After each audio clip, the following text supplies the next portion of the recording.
Partia Demokratike do ta kundërshtojë në gjykatën kushtetuese rregulloren e re të kuvendit që u miratua me shpejtësi, pasi nuk u pritën 2 javë siç parashikon vetë dokumenti i parlamentit. Sali Berisha i tha grupit të deputetëve se bashkë me të në kushtetuese do të goditet edhe ministri artificiale Diella. Ne do të dërgojmë menjëherë gjykatë kushtetuese me kërkesë edhe për pezullimin e vendimit të sotshëm të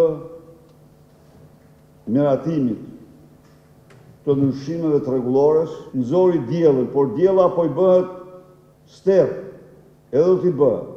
Unë mendoj se duhet ta nisim urgjentisht këtë dekret në gjykatë kushtetuese që të arkivohet në banesën e turpit të historisë.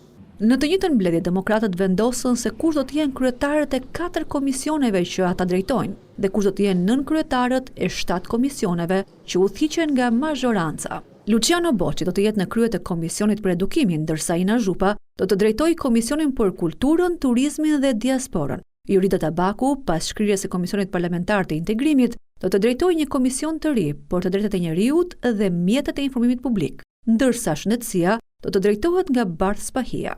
Por pavarësisht se i caktoi të besuarit e tij në organet e kuvendit, Berisha urdhëroi që demokratët të bojkotonin seancën e pasdites dhe nuk i përcolli emrat zyrtarisht për të votuar në kuvend. Mbyllet votimi. 77 vota pro, 0 abstenim, 1 kundër. Socialistët i ngritën strukturat vetëm me anëtarët e tyre, ndërsa Partia e Lirisë mori pjesë në seancë pavarësisht bojkotit të PD-s. Ata nuk votuan, por treguan se Sali Berisha ju kishte dhënë borxh 3 deputet, Ina Zhupën, Klodena Çapjen dhe Ledina Aliollin, për të plotësuar numrin minimal të 7 deputetëve që duhen për të formuar një grup parlamentar.